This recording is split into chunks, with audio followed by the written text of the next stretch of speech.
See the cattle at the end of the runway? They're going to be a problem for us. No.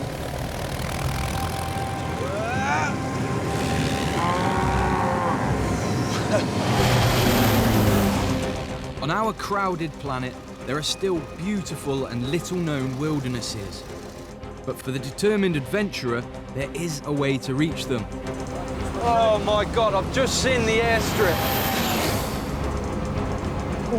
I'm Arthur Williams. I used to be a Royal Marine, but 7 years ago I was paralysed in an accident. Then I learnt to fly and regained my spirit of adventure. Now, I want to see how far the plane can take me. Not enough oxygen for me. Store warner. Tackling some of the globe's tiniest and most dangerous airstrips. Whoa, whoa, whoa. Meeting the people who've made their home at the ends of the earth. Good job!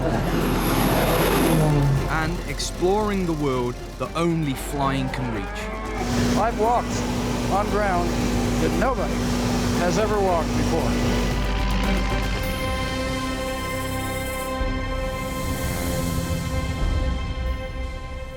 This time I'm in Nepal, the spectacular Himalayan nation between India and China. I'm going to tackle some of the world's most dangerous flying conditions as I travel further and further into Nepal's untamed interior. My journey begins in one of the country's remotest valleys, then moves on to a boomtown in the shadow of Everest. This is absolutely stunning. Before I try landing in the country's Wild West, where one of nature's rarest treasures has sparked a deadly gold rush. Wow. Wow.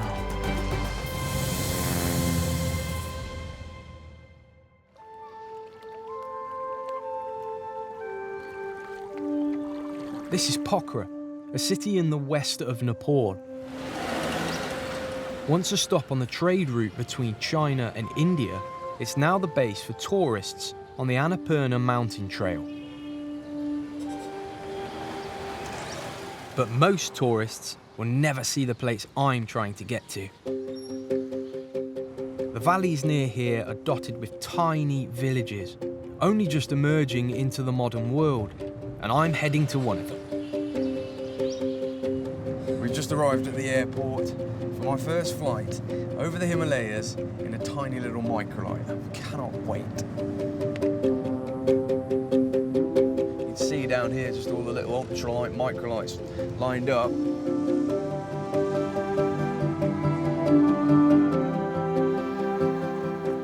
I'm flying today with Alexander Maximov, a former engineer with the Russian airline Airoflot. He now helps run a flying school here. He's agreed to take me to a remote valley that's on the brink of a huge change. Everything okay? Yeah. We can go. Our ride may look like a lawnmower with wings, but it does contain one very handy safety feature. There's a rescue system that if we were to get into trouble, there's a parachute that just gets fired out the top of the aircraft and we float down as a whole. At 8,000 meters, the mountains are very big, and the plane is very small.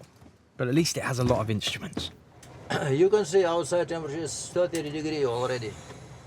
But I don't know. It's maybe not correct because made in China. This will be good.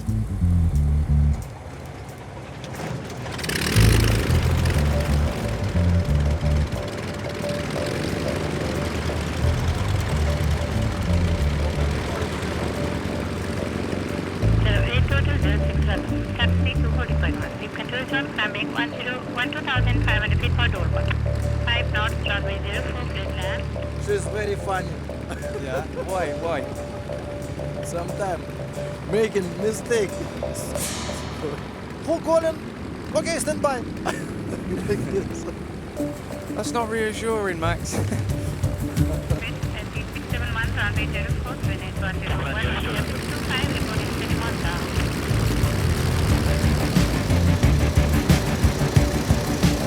Okay, let's go.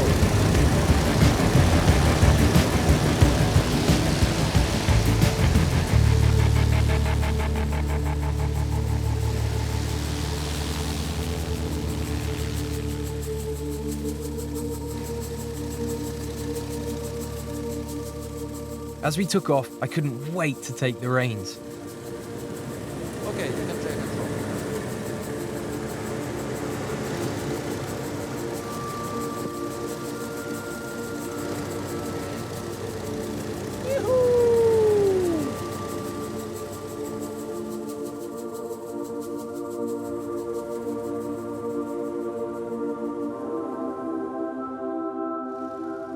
To get to the valley, we first had to fly over some of the world's tallest mountains.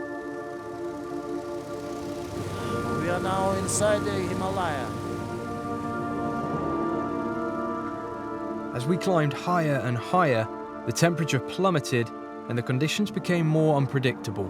Because he flew for only first time. This area, it's okay, under my control, please. You're on control. You have control, Max. Because the sun have first time for that area. Yeah. Very dangerous. Not so many dangerous, but first time for him. I think we are now approaching 11,000, but we are right side of the river. Wow. Look, relax. Yeah, it's amazing. It's my duty time. For you, relax, please. Max, it's breathtaking. Yes.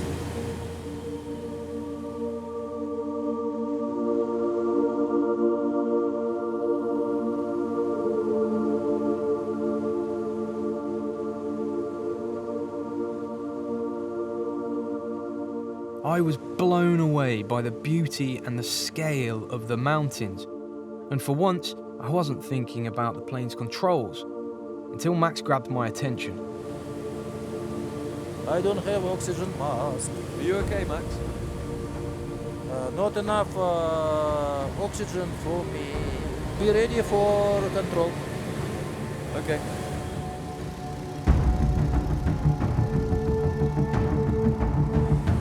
Okay, under your control. I have control. With Max in trouble and my adrenaline now pumping, I guided us down to the valley as quickly as possible.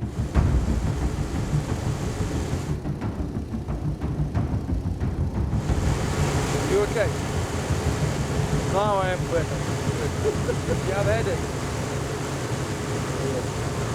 10,000 will be okay soon. Oh, 10,000.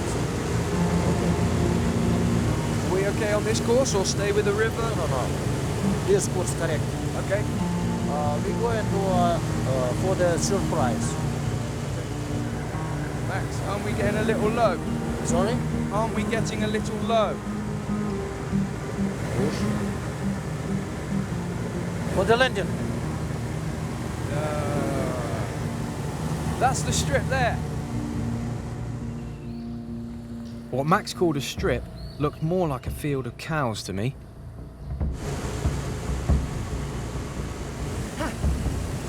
Are you going to land there? Maybe. You son. I will try.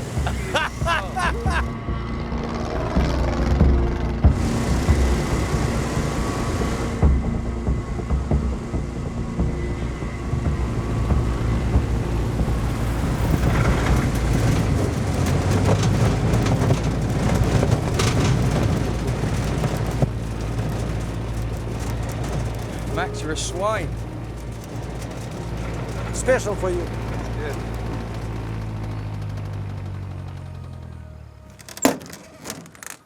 Oh, whoa, my life.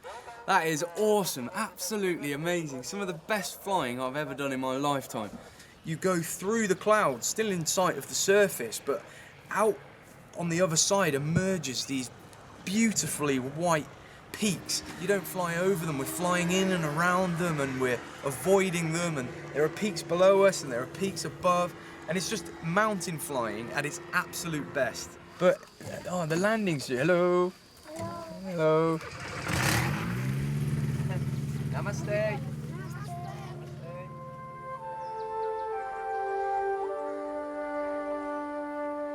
Time has stood still in this place. Until now. There are plans to build a proper airfield here, bringing big numbers of tourists. At the end of the dirt strip lives the Parajuli family, who farm the land. Namaste. Namaste. It's your house. My house, yes. Yeah. This is beautiful. How did everybody react when an aeroplane landed for the first time? Oh, they all gathered here. I looked. They were being very amazing. Yeah. Surprised. Because we have not seen our motherland from the above the sea. Just we see from the surface. We want to see. How is it?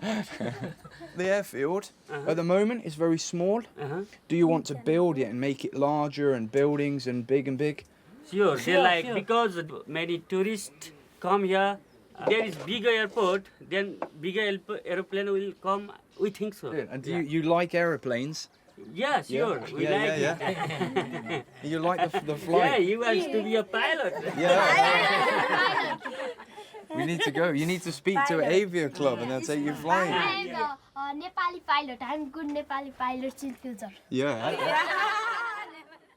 I thought that people living somewhere as peaceful as this might resent the intrusion of an airfield. But here, planes mean money.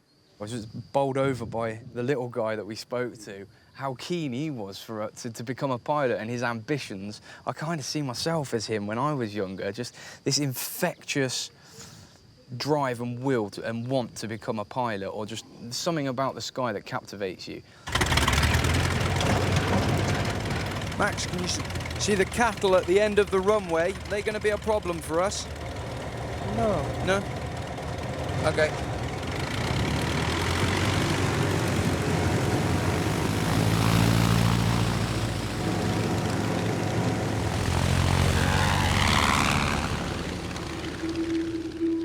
Flying here isn't just changing the lives of remote villagers. Back in Pocra, I'd been invited to dinner with Max's boss, the founder of the flying school, Russian-born Natasha Shrestha. Natasha, lovely to meet you. Joining us is her son Dennis and daughter-in-law Shada. Shada Arthur, nice to meet you. Until recently, Natasha ran the business with her other son, Stefan, a passionate pilot. I said to Stefan, you must do the management, not to fly. So he said, I want to fly. Flying is the thing that I love doing. I don't like managing the company. I like flying, and that's the thing I love doing. Less than a year ago, Stefan was involved in a fatal crash. So it was on 3rd October. The weather was really bad that day. There was a Chinese tourist who was also really willing to fly. So Stefan and Max, they took off. So that day, they were doing as usual. So then they did a circle of stupa. And suddenly Chinese tourists requested him to do a second round. So when he again did a turn, he landed in his own turbulence. Within 5 seconds, he just crashed.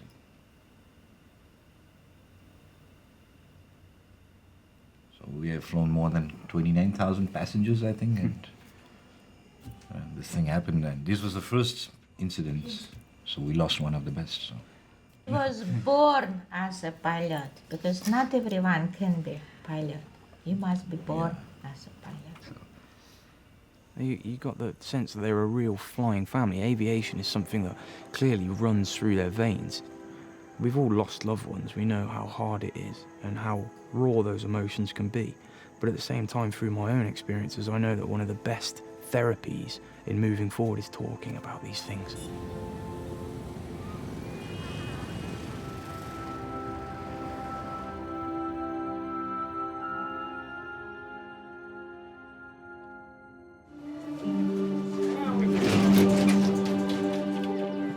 I'm in Nepal, discovering its remotest communities. I'm flying from the capital Kathmandu to Lukla. Once a tiny remote village, it's now the bustling gateway to Everest. Unfortunately, it's also famous amongst pilots everywhere as the planet's most dangerous airport. I've got my Lukla boarding pass. I'll keep that when we get home. But this is it. Out of all the places that we're going to visit on this trip, this one certainly got me the most anxious, I think, about flying there. This is the moment in 2008 when a plane crashed at Lukla while trying to land in thick fog, killing 18 people.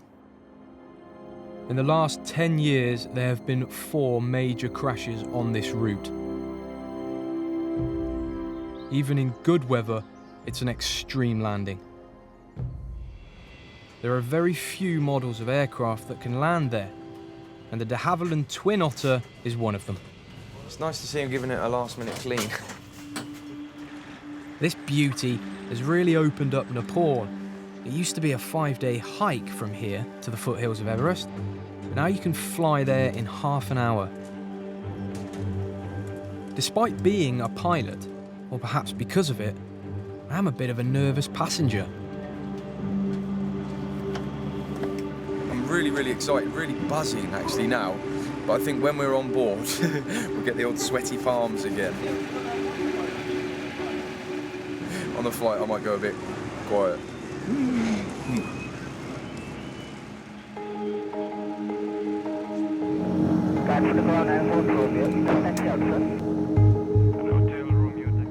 The flight is due to last only 35 minutes, but given the state of my nerves, the prospect of a safe landing feels a lifetime away. Okay.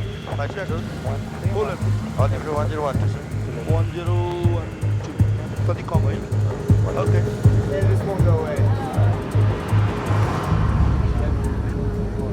But it's Right, here we go. 85%. 1, 2, plus.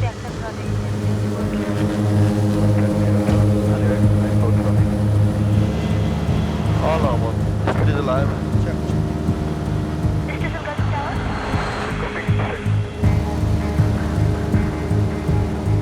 Where do you call that? That's awesome. Right, so we're on our way to Lukla.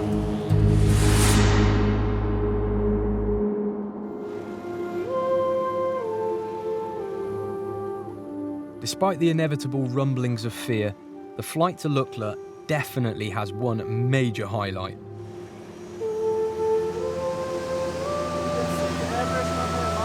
Yeah. What a spectacular sight.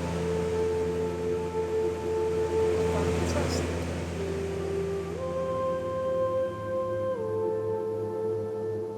Everest is the reason Lukla is here. 50 years ago, it was little more than a handful of houses. Then Edmund Hillary and Tenzing Norgay conquered the mountain. In 1964, the same pair built the airstrip at Lukla. That year, just 20 tourists came here. Last year, 40,000 flew in.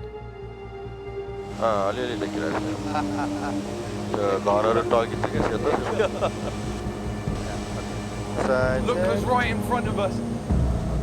As Lukla loomed, I could see why it's uniquely difficult. It's short, narrow and steep, with an 800-metre cliff face at one end and a towering mountain at the other. There is no room for error. If the pilot misjudges, he can't just go around and try again, you crash. That's it.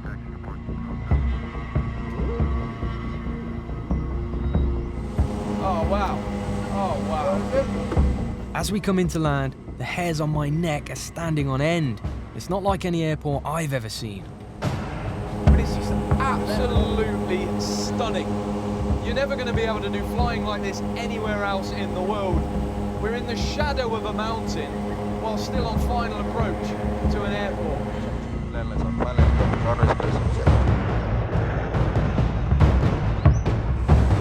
Okay, landing, right? 75. Checked. Short final is 70.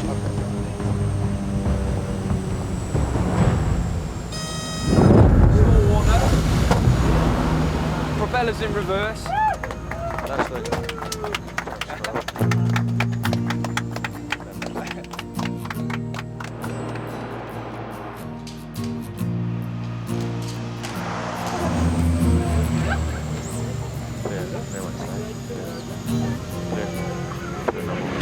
Good job. The whole experience of that flight was just really enjoyable. You see these ridges getting high. Will you guys be really good taking job. this out now? I can understand why you love it so much, because out here it's just absolutely fantastic. You take us back. I trust you. Friday? Yeah. Yeah, please enjoy. Amazing flight. With up to 70 flights a day here, things can get pretty busy. You see behind me all of the people and kit that gets shipped in and shipped out from first light till about 2 or 3 o'clock, and then it just stops dead. Everybody that's up here is then stranded until the same process starts again the next morning. It's like being on an island, really. Once a dirt-poor mountain hamlet, Lukla is now one of the richest towns outside the capital. Most homes in Nepal don't even have an indoor toilet, but Lukla is all satellite dishes and internet cafes. Yet this new wealth is entirely dependent on this incredibly dangerous airport.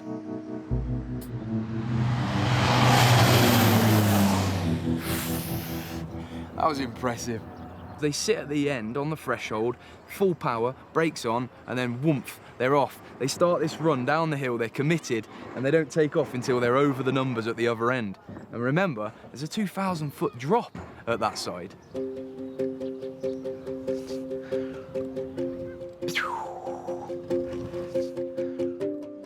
Making sure planes take off and land safely here is the responsibility of Kiran and Mukesh, the air traffic controllers. But there's no fancy radar or navigation devices.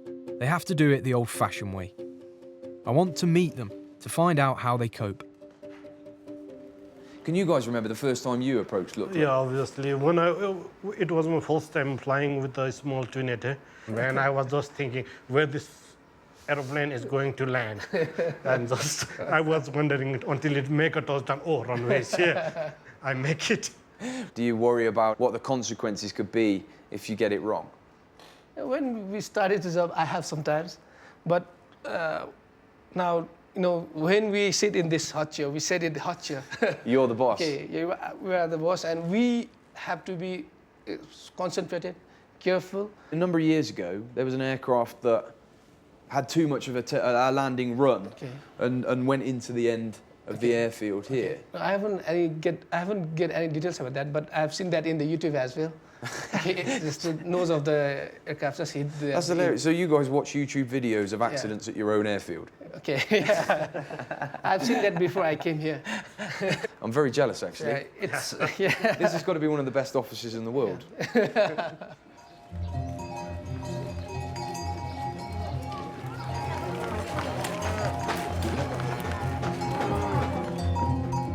It was time to head into town. Now, this is one thing that I was not expecting to see. Everest burger, a Scottish pub, and imitation Starbucks. Before the airstrip was built, most people in Lukla were yak farmers. Now the vast majority work in tourism. That's the end of the story. It's a revolution that's happened within living memory. I've been invited to the birthday party of the oldest woman in Lukla. Her family has lived through the changes and made a fortune from the boom times. So many people arrive here by plane that in high season, the town's population increases by over 600%. But it seems they still don't see many people like me.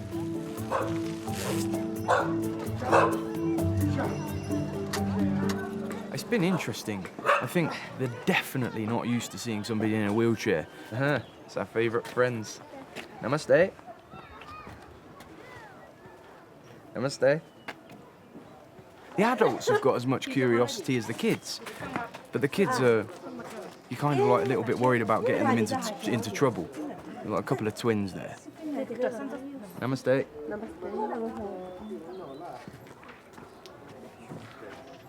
When I first had the accident, anybody that looked at me I would have been really, really frustrated about. But it's really quite nice for me to be able to come here and prove to myself that I can get by and not question, just accept that people are going to have a curiosity. One woman who remembers what life used to be like before the good times is Yangzi Sherpa. Today, her son Dawa is throwing a party for her 90th birthday. It feels a million miles away from Lukla's main strip, but even this do is financed by tourist dollars. Dawa has grown rich guiding visitors flown into Lukla. Back at his house, he shows me the highly unusual way the airport that started it all was built. So this is how they set up the runway. This is your iPhone.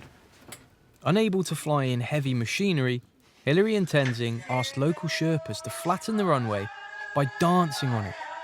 This is how they plan up the runway. Wow. So that's how you celebrate, that's how you party. Yeah. And Edmund Hillary saw this as an extended line of people and thought, I can use that to tramps down the runway. Instead of the roll-up. He's cunning. They could do this for hours. So building the runway was just a big party for you guys. So do you think all of the changes that have taken place since the airstrip was built have been a good thing? It's definitely this job opportunities. That's why lots of people trying to move into here. And now we have a good hospital there. We have a good school here. And if the runway isn't there, this will not change much. Yeah. For example, you can see the village across the hill. That has been like that since a long time. Could you ask your mum what you were like growing up as a child? No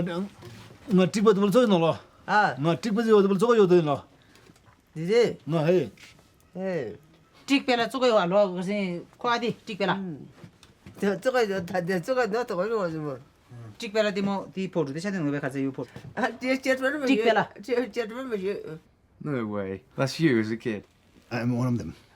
Do you know which one? Do you have a guess? Right, okay. Hang on.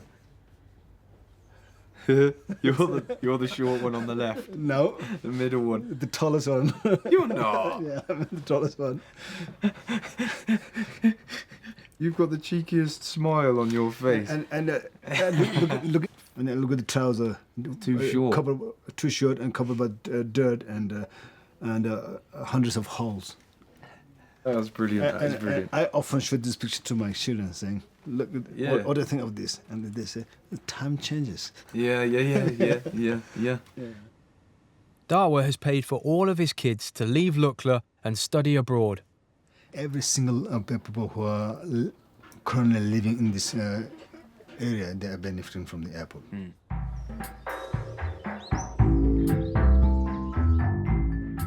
Lukla is a unique place, the product of the allure of Everest, the imagination of Hilary and Tenzing, and the power of aviation. But I am a little disappointed in the way things have changed since Hilary's day. Exploration doesn't quite feel the same when you can grab a latte on your way up the mountain. Not all of Nepal is quite so well trodden. I'm heading now to the most remote part of the country. In recent years, the Western Mountains have become the centre of a strange new industry. I'm determined to see it for myself. These are Nepal's Badlands, a region scarred by uprisings against the monarchy. Only 300 foreigners were allowed in last year. We're off to Jufal, and unlike Lukla, that had air traffic control, this place has got a man with a broom and a bloody big drop at the end of it. One thing you can really notice out here is there's no roads, there's no railways, there's nothing. Many people live more than a week's walk from the nearest road. We're flying over these barren lands in another de Havilland Twin Otter, but I have some serious reservations about this one. Flying along quite happily, and Charlie, the cameraman's chair, has just dropped out the bottom.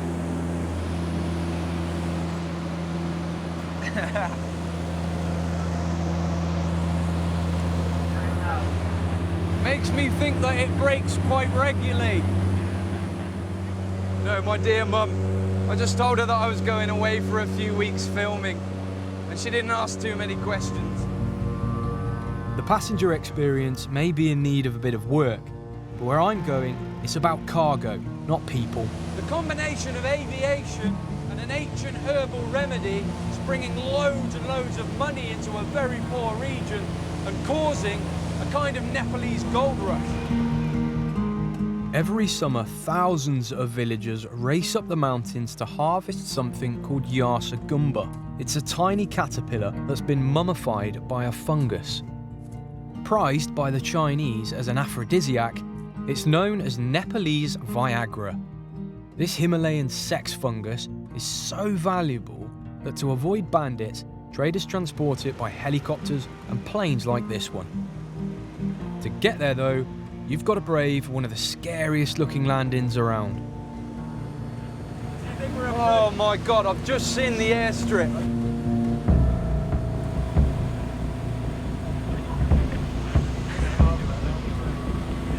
Oh, that's a mother. Until recently, the airstrip here was the target of regular attacks by insurgents. Now, the biggest risk is going off the end into the deep valley below. It is literally just cut out the side of the mountain and flattened off. That's amazing. That isn't an airstrip. That's barely a play park.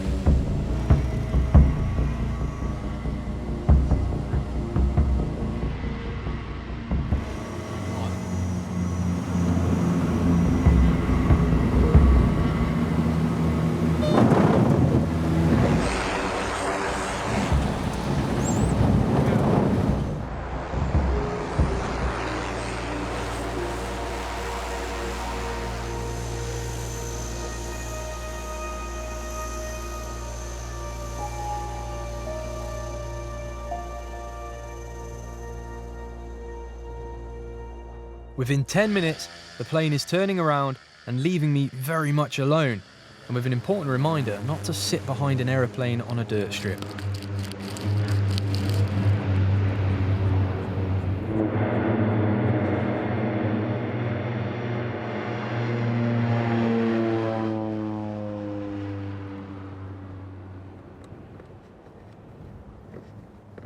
Here, the mountains act as huge barriers, vast walls against trade. Without the airstrip, there'd be no route out for the Yasa gumba or the people that live here.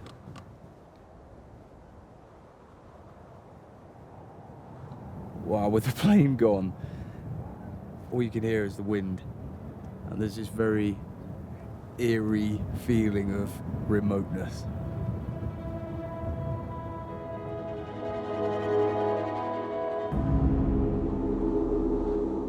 I want to find out what Yasa gumba actually is, but it's so valuable that almost the entire crop is sold abroad.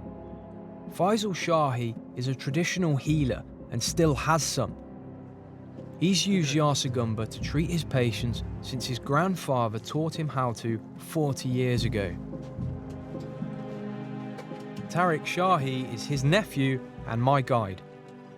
And what do you use it for? What do we use Yasa gumba for? अनि रगत मासी पर्यो भने त्यो अनि त्यसै त्यो ज्वरै अनि सपाएर अनि खाइदिने हो भने थपक्कै हुन्छ. Faisal soon warmed to the subject, and it's not a short list.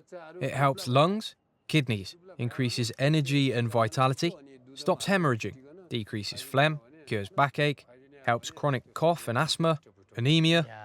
With fertility with the opposite sex, it helps the man. खान्छन् त्यो धेरै खान्छन्. Many people. धेरै खान्छ. They do. Many people. धेरै खाने त्यसैको खाने त्यस्तै भइकन त यो मूल्यवान भइ बिग्रियो नि. बुढो भन्छ अब मइको नै हेरिस्यो यो दम लागेछ रुपैयाँ पुग्ने भए भए दिनको एक जरो खाने हो नि यो दमसम लाग्यो. Yeah. I've been looking forward to this for a long time. Yeah. This is called Erchagumba. Oh, look. Wow. Wow. This is caterpillar. Yeah. This is plants. Wow. So the caterpillar dies and then this grows through. Yeah. Wow. How extraordinary. Can we prepare some and try it? Take it Just here? one? Well, why not two? Where two? No. Just what do you normally take? One. Let's do one then. एउटा PCC अब अरु राख्यो एउटा PCC हो अब yeah this is the process how to make a dust yeah मज्जाले हुँदो रहेछ है the color is very nice. Faisal takes it in milk, but many take it in whiskey. Given the flies, I've gone for the latter.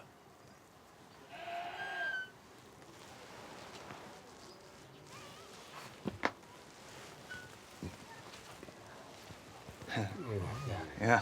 Oh, okay, he's offering you. Thank you very much. Thank you. Yasugamba. Thank you.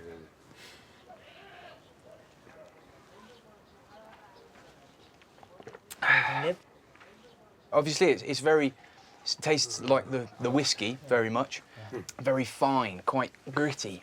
And I'm feeling it on the back of my throat. But there's a bit more in the bottom. Very tasty. So I'm going to finish it off. Okay. There we go. More whiskey? I'll be drunk, Tariq. Okay, good. Thank you very much. Thank you. ए अनि टाउको अलिअलि घुमाइरहेछ अरे के खाएर त्यो उस्की खाएर हेर्छ गुम्बासँग Yeah. राम्रो भयो राम्रो हुन्छ क्या पछि झन् राम्रो पुष्ट हुन्छ. Perhaps the whiskey counteracted its powers, but disappointingly, I noticed no effects. Faisal and his neighbours have taken Yasugamba for generations, but only recently has the demand from China exploded. Now, whole towns empty as they go to harvest, and ever greater risks are being taken. I'm heading to my final destination, the village of Dunai, where families are about to endanger their lives harvesting the drug everybody wants. I'm driving further into the Himalayas with my guide Tariq to Dunai, the village at the centre of the Yasugamba trade. Dunai is, behind that hill. Yeah? Yeah, behind that hill. How far behind? Long way or just behind it? I want to understand how the business of Yasugamba is affecting the people who live here. How much is Yasugamba worth? Last year, it was $27,000. For how much? For 1 kilo. 1 kilogram? With good quality, yeah. $27,000 a kilo. That's just less than the price of gold. And this in a region where the average annual income is under $300. In terms of harvesting here, is it then flown from Jufal to Kathmandu? Yeah, not road. Okay. Flown. Yeah. It's very risky, It's very expensive, so they are very careful. Once it goes to Kathmandu then, who buys it on sort of internationally? Chinese. The Chinese traders tend to hop in by helicopter. I'm having to rely on a slightly more precarious route.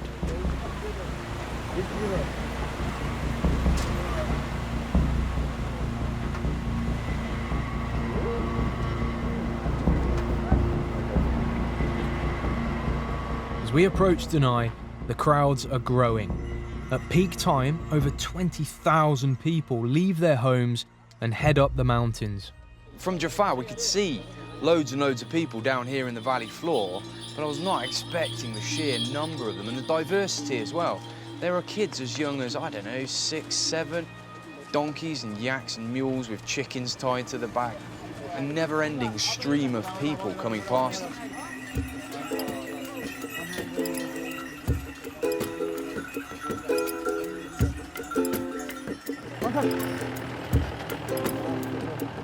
There's a lot of families, there's a lot of young children. They come with family also, They don't go to school now, the holidays, for 1.5 months, and they are going to harvest Yasugamba. Is it a school holiday or do the schools close because of the closed harvest? because of the harvest. And some teachers also go to the harvest.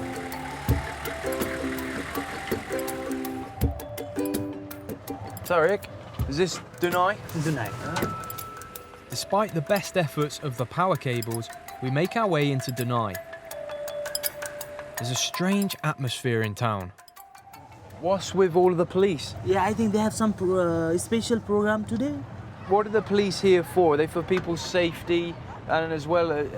people's safety, Fights often break out, and in 2009, 7 pickers were murdered in a territorial dispute. Now police are everywhere, keeping a watchful eye. Tarek is taking me to meet the Kadka family who are camping here. They've already walked 5 days from their village, and it's another 4 days of steep climbing to get to the harvest site.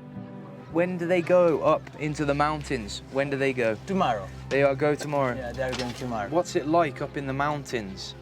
हिउँ परेको हुन्छ हिउँले ढाकिएको हुन्छ एकदम गाह्रो हुन्छ धेरै सास बढ्छ या पहिला बिमारी भएको छ के भएको थियो गास लाग्ने अब हिँडेर माथिबाट हिउँ पग्लेर हिउँ पहिरो झर्छ तल How old are you, Tarek? 12 years old. And how do you feel about going up into the mountains? Yeah. डराउने What are you scared of? Leg लाग्छ अनि Yeah. चिसो हुन्छ त्यसै It's cold, getting cold, and they cannot eat enough, you know. अनि उकालो हुन्छ Yeah, it's steep uphill, they have to walking uphill. How much yasagumba do you bring down? त्यो cider छ Yeah. 100 को अब अब 1000 ले गयो भने 1 लाख हैन Yeah. Yeah, $1,000. $1,000. In this 4-week period, and you double your money. Wow. What do you spend it on? Yeah, they have to buy their pens and copies, and they also buy their food. When you go up, good luck. Ramros. Ramros. Safalos. Ramros. And we wish you well. And be safe. And I hope you get lots. Thank you. Before I came here, I was trying to think about the mindset that I'd be in if I had to go up there. And I thought I'd be a little bit excited, you know. You've got the potential to make double your annual salary in a couple of weeks. But the overriding feeling that you got from Muti and his family was that they just can't wait to get out of here. The atmosphere was more apprehensive and desperate than excited. The people that make the real money out of the trade are not the pickers, but the middlemen. They buy the Yasagumba in Denai, then fly it onwards to clients in China. Traders don't like giving interviews much, but Nagendra has agreed to talk. Is it dangerous up there harvesting Yasagumba? It is dangerous. Yeah. You're exposed to natural, elements, and it's not an easy area. You're above 4,000 meters, and a lot of people suffer from altitude sickness. It's slippery, dangerous, rocky. Each year, then, how many sort of accidents are there? Or are there any fatalities ever? Well, yeah, every year. In terms of the harvesters and people here, are they in good stead to make a lot of money? Nowadays, you revolve around the Yasagumba calendar. Even the government, even the schools close down. And kids have, really good eyesight, so they're the ones who can really pick the thing. Really? And so kids are better for the younger children are better for picking it. So you guys employ more children to go and do the harvesting? No, we don't really employ, but the kids go because that's the time to make money for them. Get the whole family, pulls in, and then and then they use it for the family, and that's one of the reasons why quite a lot of kids have been able to get a better education, higher education. Yeah. And what cash crop do we have here? Besides a little bit of apples. If the harvest goes well this year, how much do you aim to make? It totally depends on the Chinese markets. In previous years, I've sent over 200 kgs. Total at 1 year, I exported $1.4 million worth of Yasagumba when it was a very good year. It's made you guys millionaires. Well, that is the trade. That is how much worth of I exported. Has it made you millionaires? Not really. No?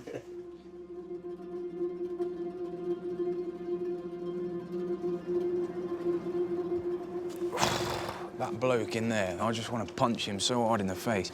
He sits there on his fortunes, knowing full well the conditions that the people here risk going up there. He named everything off.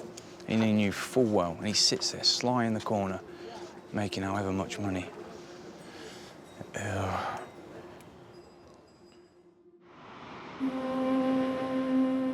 This trade is changing lives, but it seems unfair that the people who are taking huge risks receive barely a fraction of the profits.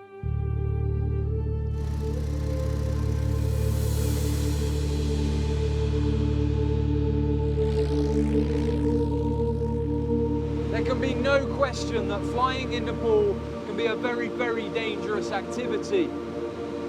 But on the other hand, it can be a thing of pure beauty. Planes are opening up the wilderness here. That may bring real problems, but also wealth and opportunities. The Nepalese I've met seem determined to seize their chance.